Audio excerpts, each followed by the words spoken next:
Hello everyone, I'm Gav from Astrophysical here again today, playing some SpaceEngine. I know I haven't played this game for quite a while. I really don't have any reason as to why I haven't come back to this.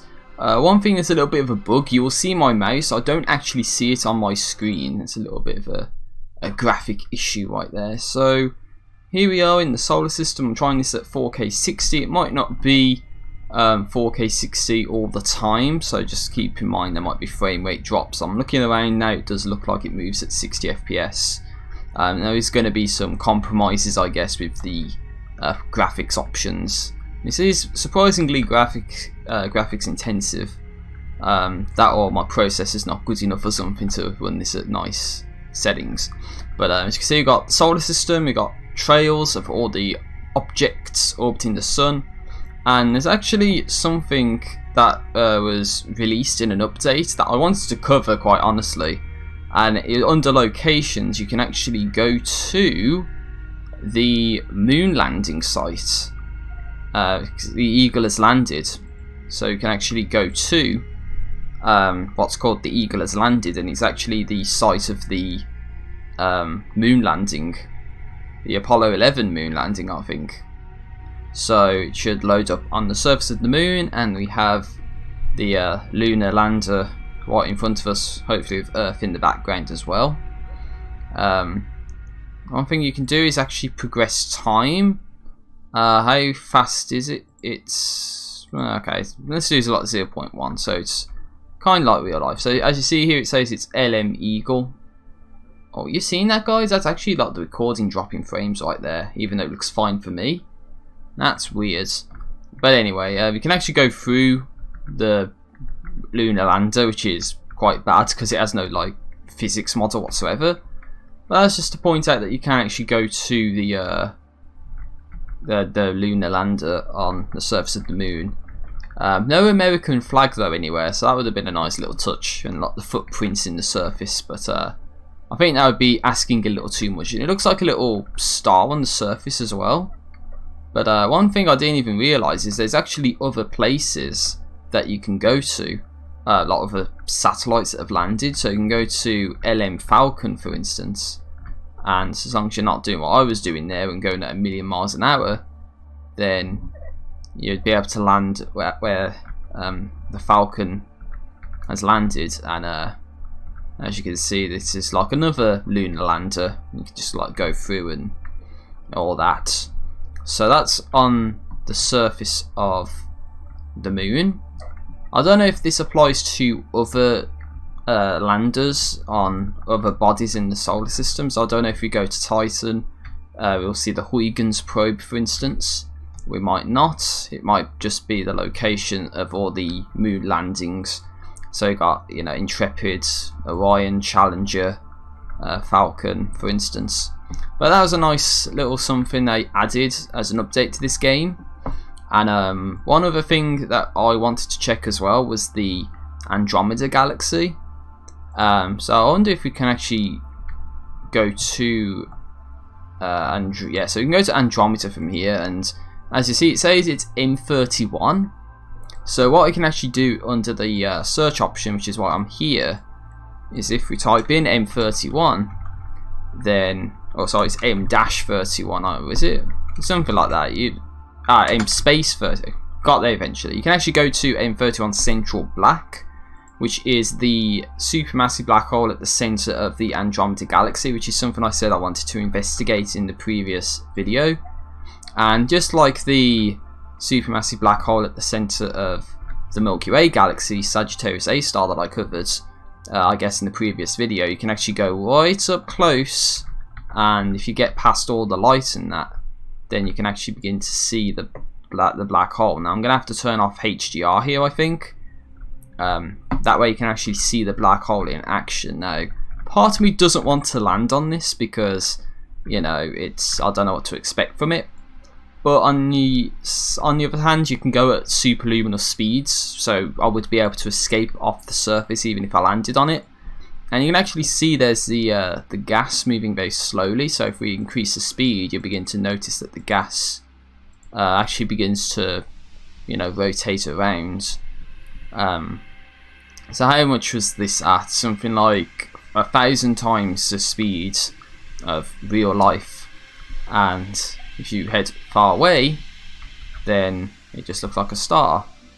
And we can adjust the other settings to bring all the other stars into view, and we can even begin to look at other stars orbiting around the supermassive black hole of the Andromeda galaxy, which is quite cool actually. I don't know if this is something that's actually legit, like you can actually look at this, like astronomers can look at these stars and actually know what these trajectories are, or if this is all part of the procedural generation that SpaceEngine has for certain objects in the universe.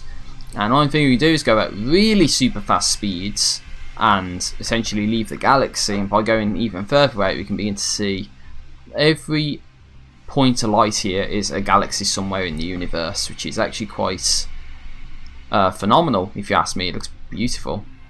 So I've actually lost where the Andromeda galaxy is now, and I was just there. So that just proves how disorienting this can actually be.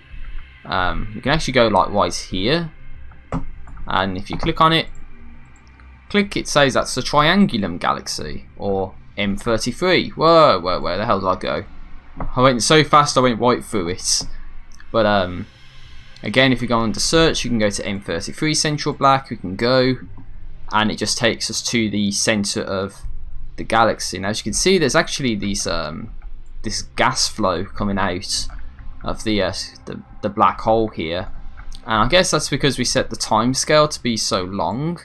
Of course what we have to do now is decrease the time scale to something feasible, but that should imply to you that the supermassive black hole here is actually kind of active. So you know, if it's active, if it's, you know, gorging on material at this kind of rate, then it must be some form of a active galaxy, right? Though that could just be complete misinformation, I don't know.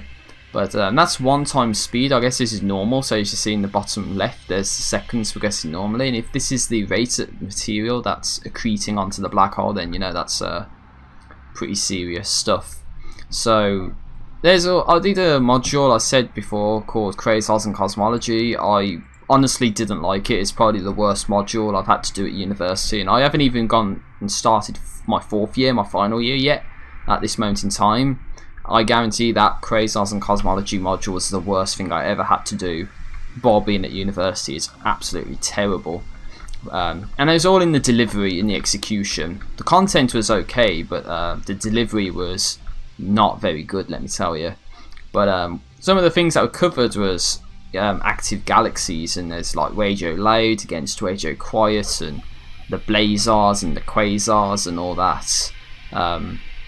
You know, and it's all different distinctions of what's called active galaxies. So that's where you have a supermassive black hole at the center that's actively just accreting material, which generates a lot of energy and a lot of luminosity. So that's why they're the most distant objects that we see that are so bright. You know, that's why we can see them. And this is like a nice little star cluster in the Triangulum galaxy that I wanted to investigate. And right in the distance over yonder this way, we have, of course, the Andromeda galaxy. I was going to say the Milky Way, but that's M32 all the way over there. The Milky Way is bound to be this point over here, which it is. And of course we can just go to the objects. We fly through space at superluminal speeds, and we're here. So I want to investigate some of the other locations that might exist. So obviously I covered some of these already. Most of these I haven't actually covered, but you kind of gather that I may have covered them based off of my very first episode that I did. There's that H Percy star cluster. We can just go there, and as we see, it's right here. We can fly around and actually visit these stars individually if we wanted to, like get up close and personal and see what it's all about. But I guess because we're going so fast, we're not looking at any stars in particular. There's these nebulae over here, I guess, or if that's just decoration, I don't know. The Heart Nebula, the Soul Nebula. They're diffuse objects, like, apparently. One thing I found as well, which I found quite interesting, was a neutron star that was outside of the Milky Way galaxy. I don't know if I'll find it again, but it was like outside, and then it's like one of these pointer lights sources that's out here, and I think it actually tells you that it is like a neutron star or something. But it was a lucky find. I don't know if I'd pointed on it, you know, clicked on it at random, or if it was like an actual listed object or something. But you can, all these are like places you can go to, and there's a potential for planets to be around every single one of them. So well, I think there was another. Yeah, there's another place I wanted to go to. There's you can actually go to places like the Pillars of Creation, which is another place I searched for, and you can just go, and this is where it's at. Don't exactly know where I'm looking for the Pillars of Creation, in all honesty. It looks like the Pillars of Creation from our point of view, but as you can see from where I am, it's actually, there's no resemblance to any pillars whatsoever. We gotta get the positioning just right so you can see it. But is it like in here or something? But yeah, the idea is it looks like these yeah, I think it's like this.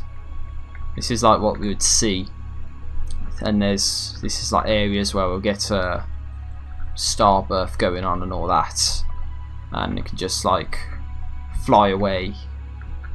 So that's where some stars are going to be born in the next few million years or billion years or whatever.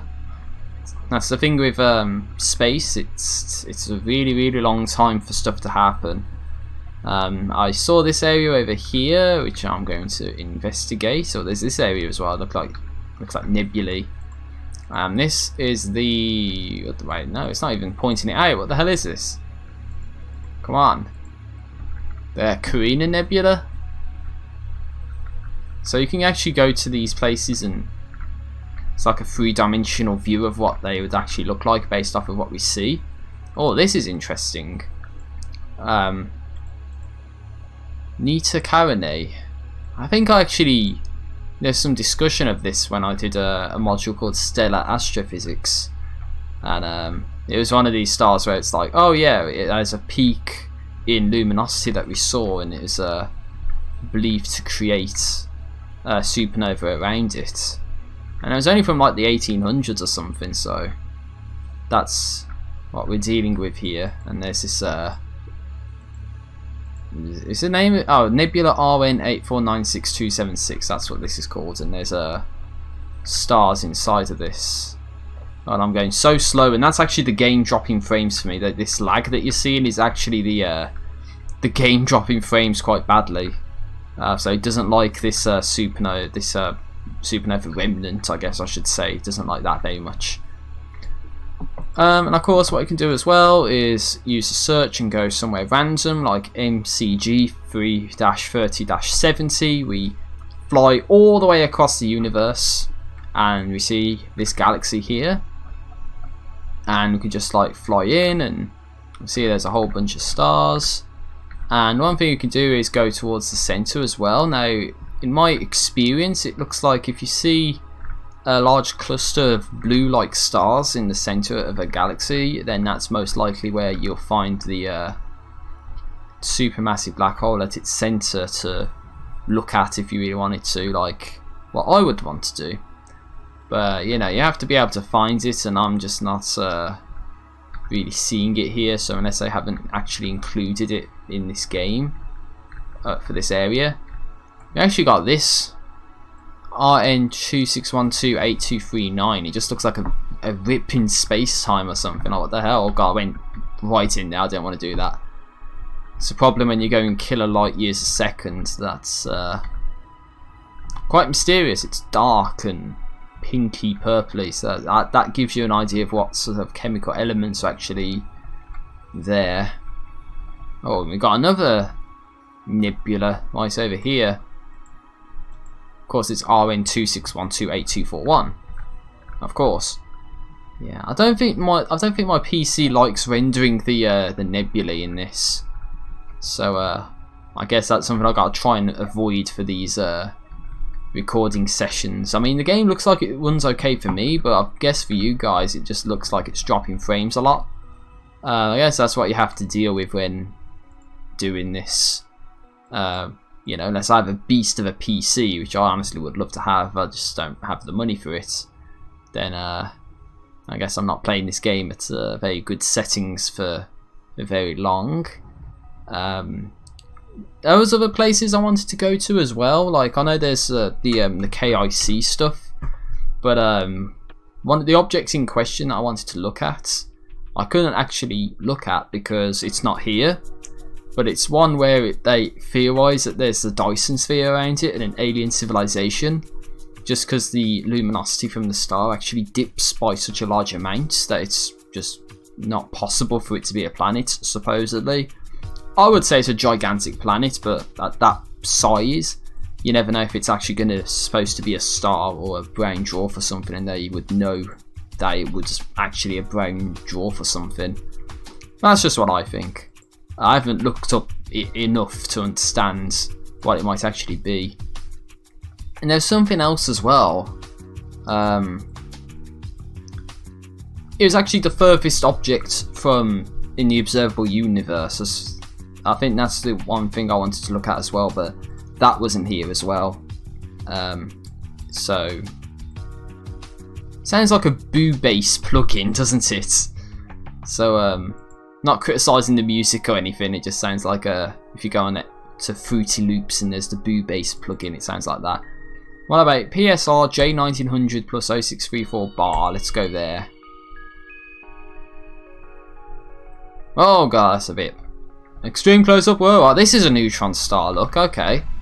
So an actual star that's causing this gravitational lensing effect, you see that around the edge? So yeah, that's actually quite cool, that is. Just like with the black holes, how they distort the space-time around them, neutron stars will do the same. They are, you know, one of the densest objects in the observable universe. You can even see that cluster over there just get like squashed and squeezed around it. You would not want to get near one of these things, let me tell you. You'd get like just squashed, you know, like when they say a sugar cube of it will go through the earth because it will be that dense. I mean, that's what we're talking about here. It's not a laughing matter, and it's very tiny as well. Very, very small objects, but they pack a hell of a lot of mass, let me tell you. So you don't need to go faster than the speed of light to escape, but you do need to go pretty damn fast, let me tell you. And yeah, they also are like the hearts of pulsars and magnetars and stuff like that. I'm only going at like astronomical units per second. So that should, well, I guess kilometers per second when I was there, but that should give you some idea of the size of such objects. And this is actually inside the Milky Way, I believe, so that was a lucky find, I guess. And again, you can just like click randomly and go somewhere. There's blue main sequence binary stars. See if I can randomly click white main sequence star and a binary, so we can actually go to this object and we fly right over to it, and as we see, we have these star systems. So not only do we have a star, but we also have planets going around the star. We have A3, A2, A1, I think, yeah, A1. So we can actually land onto the surface of A1 here. Oh, Jesus Christ. Well, if this was a real life person, you'd be just molten right now. 400 degrees Celsius, damn. Wow, hold on, can I get up off of this? This is... Whoa, yeah, it's actually wet. Damn.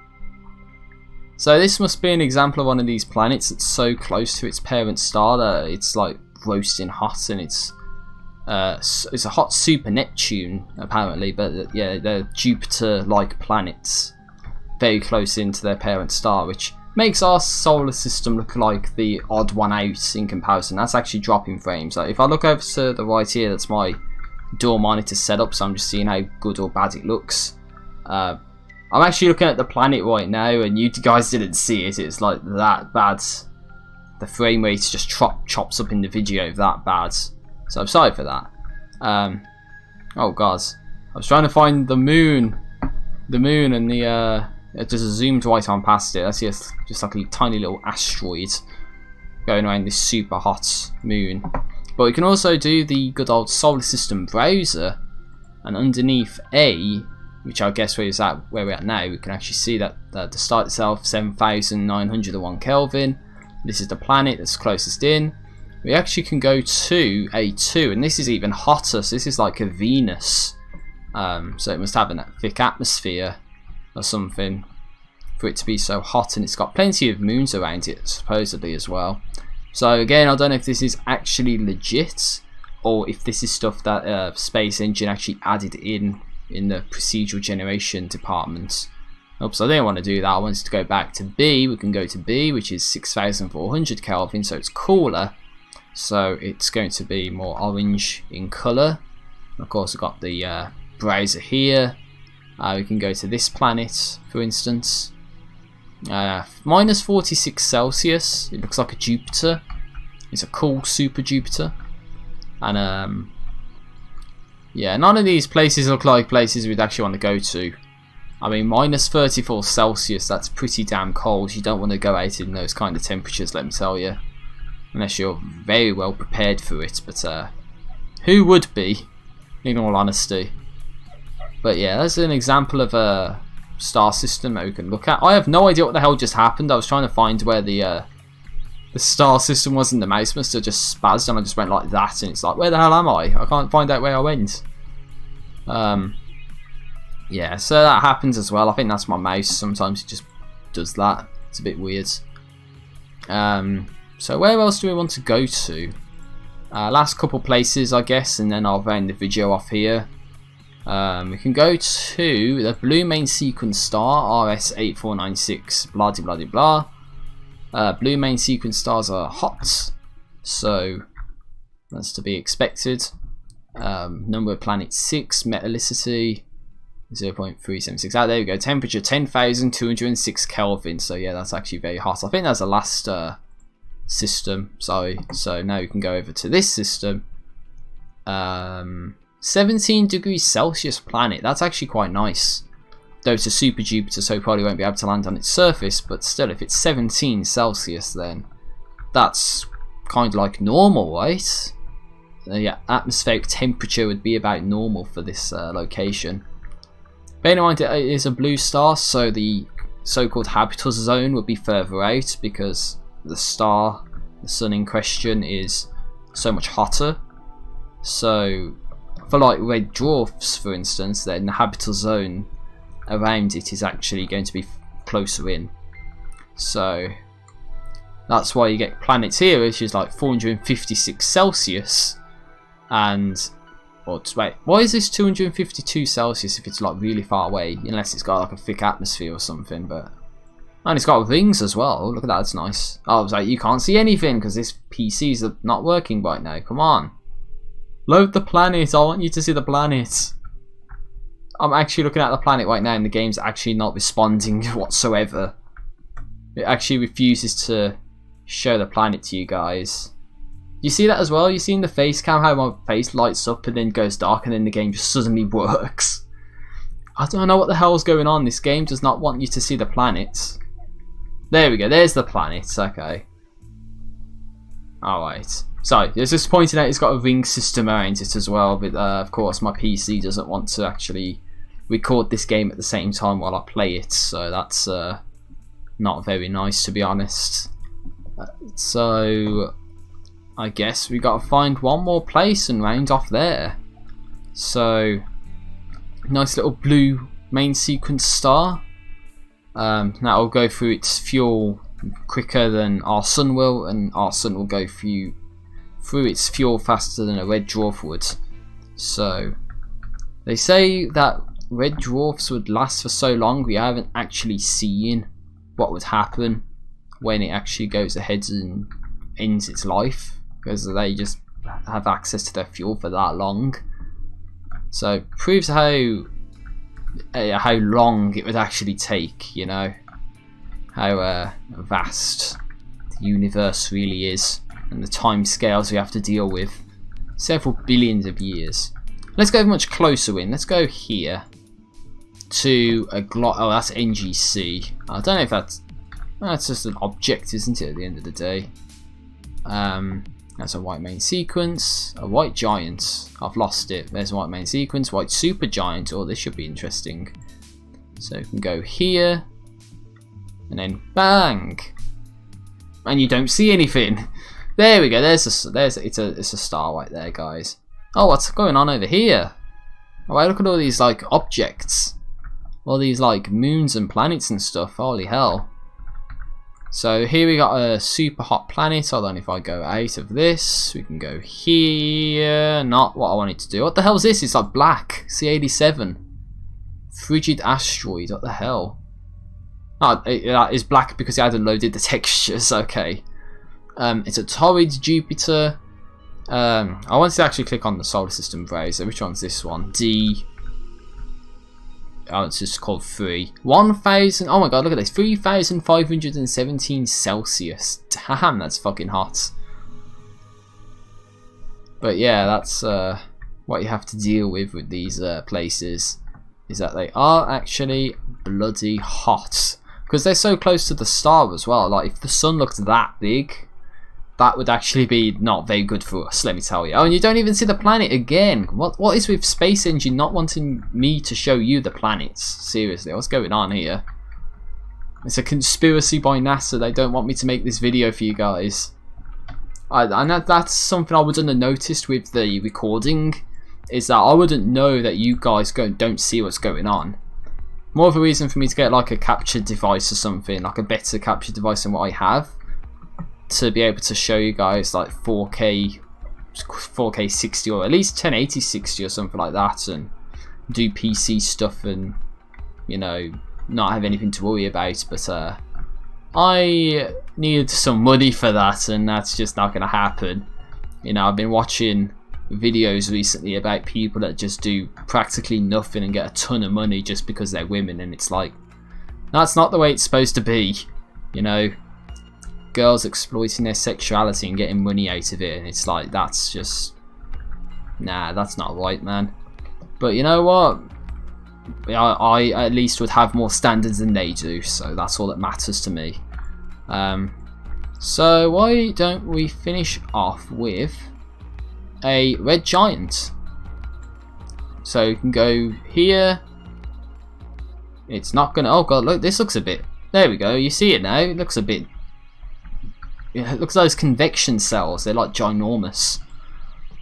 So if we close out the solar system browser, we can go back into it. We can see that the star's 3,539 Kelvin. We can go to the closest planet, which is right here. It looks like it kind of goes inside the planet, doesn't it? The orbit. Hold on, I've got to move away. I've got to move around in such a way that the recording actually shows you the planet, because that's something I've got to do. Because this is so good. We can actually see a galaxy in the sky as well. We actually see Andromeda from here. That's actually quite cool. So there's 1,255 degrees Celsius planet over here, which is more like an Earth planet. At least it throws on the planet so you can see it. But look at that on the dark side. It's just all lava and that. That's shows you what we're dealing with here. And that's one big ass star, let me tell you. We can go all the way out here to 23 degrees Celsius to a temperate super oceanic aquaria. This has rings around it as well. Hold on, can I see the? No, you can't see the rings. Right, there it is. There's the rings. There it is. Okay, there it is. There's the planet in question. It's a super oceanic aquaria, a water world, as it were. We can actually go to a temperate super Jupiter as well. Probably. Even though this is much further out, or is this just a size? Yeah, I think that's size that I'm looking at there. So that's the Super Jupiter. But yeah, I think that's just how big it is. So 155,000 kilometers in diameter, I'm guessing. Still, that's quite a lot. Yeah, it's its diameter. So that's something. And we can actually look into the moons as well. So we see a 23 degrees Celsius airless mini-terra around it. I mean, in this solar system, this would probably be not the place we want to be on.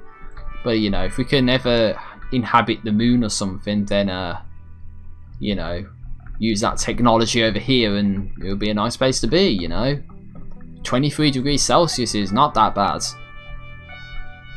But, it's absolutely nothing compared to the 3,000 or near 2,000 degrees Celsius conditions of other places that are around in this system.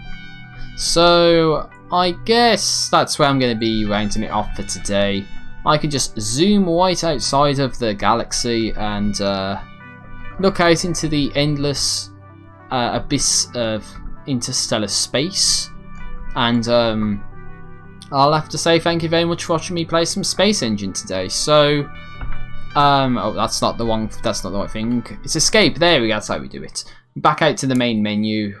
So I'll round the video off here. You guys don't see anything because the game's actually bugged out right now. But you can see my mouse though. Oh, there we go. The game's working. All right. Just wait and it works. That's the strategy. So thank you very much for watching.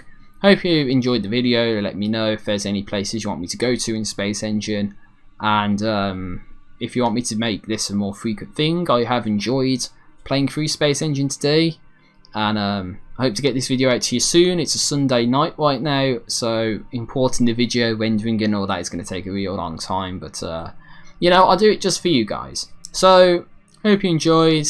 Thank you for watching. Peace out and see you later.